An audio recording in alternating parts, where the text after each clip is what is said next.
Fala galera, tudo beleza? Passando aqui para mais uma dica esperta de um assunto extremamente importante para geografia e que tem costumado cair bastante em prova.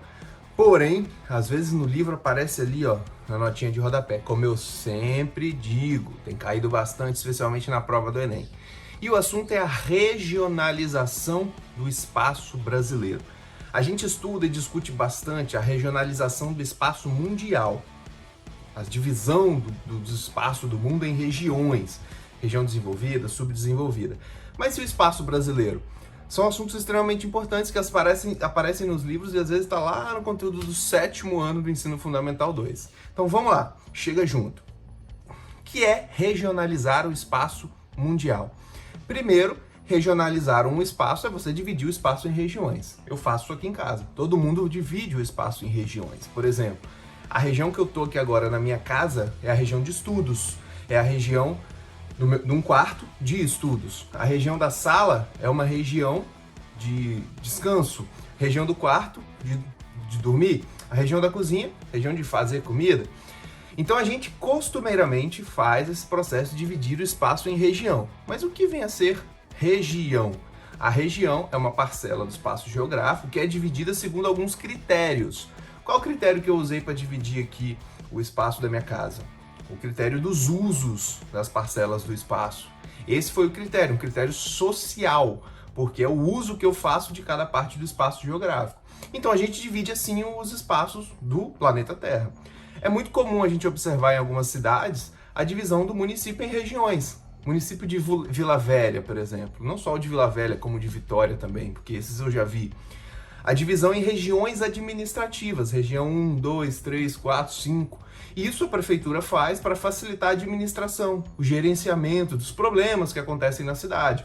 Problema de asfalto, às vezes você tem num bairro que está longe lá da prefeitura, você vai numa chamada subprefeitura, prefeitura de Vitória é assim, e ali você propõe essas demandas, né, apresenta essas demandas para serem resolvidas. Então a divisão em regiões visa isso. E existem várias formas de se dividir em regiões.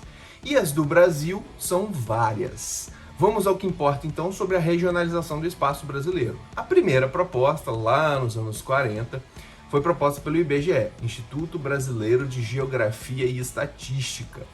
O IBGE propôs a divisão do território brasileiro em regiões geográficas. Essa, com as devidas atualizações, é a mais comum até hoje, né? E é muito usada para definir políticas públicas, destinação de recursos e tudo mais. É aquela que usa o critério da localização dos estados no Brasil, né? Os estados mais ao norte, os estados mais ao nordeste, os estados na localização sudeste, no centro para o oeste e os estados mais ao sul. Essas são as regiões geográficas do Brasil. É um critério de ordem natural.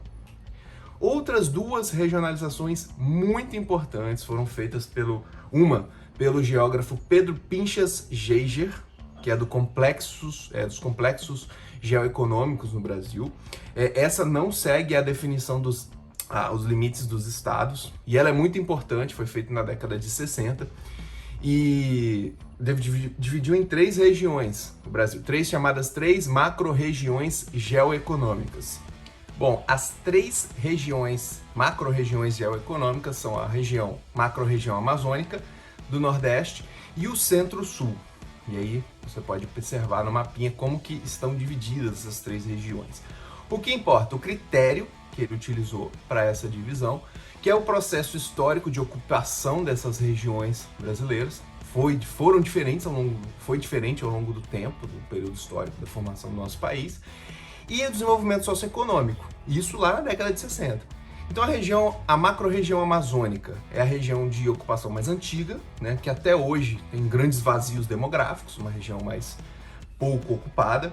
Hoje você tem grandes centros urbanos lá, como Manaus, e as capitais, né, dos estados, mas ainda muita região com vazio demográfico. A região Nordeste ainda apresenta muitas desigualdades sociais.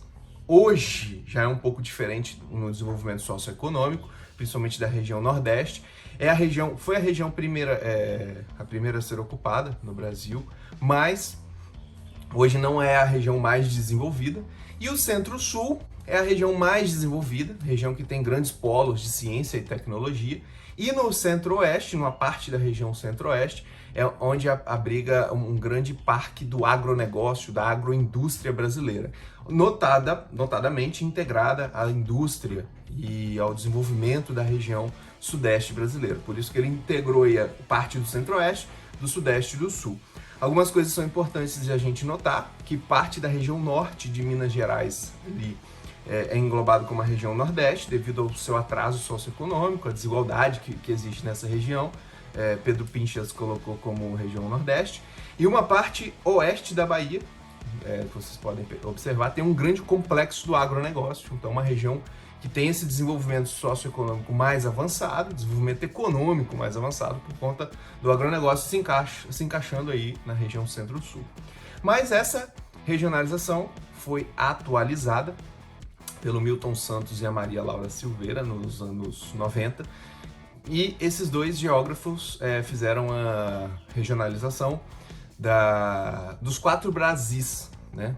Agora sim, né, observando aí no mapa, a gente percebe que essa regionalização dos 4 Brasis, ela respeita o limite dos estados, mas não aquele limite das regiões geográficas do IBGE. Qual o critério que eles utilizaram? O critério da disponibilidade de capital, de dinheiro nas regiões, e o fluxo de informações, não só com o Brasil, mas com o globo inteiro. Então, são onde tem muitas cidades globais, cidades globalizadas ou não, né? Ou cidades mais regionais, complexos mais regionais. Então, ele dividiu assim em regiões o Brasil, os 4 Brasis. A região amazônica, no norte, a região nordeste, a região do centro-oeste, que engloba ali o Tocantins, e a região concentrada, que é a região sudeste e a região sul juntas, né?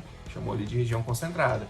O destaque, obviamente, para a região concentrada, onde tem um grande fluxo de capital, onde a gente tem grandes cidades, como São Paulo e Rio de Janeiro, e as cidades do sul.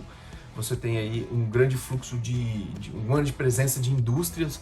E São Paulo, por exemplo, é a cidade que mais circula capital na América Latina, dinheiro, né, na América Latina. Então, um grande centro regional dessa região sudeste e sul, dessa região concentrada.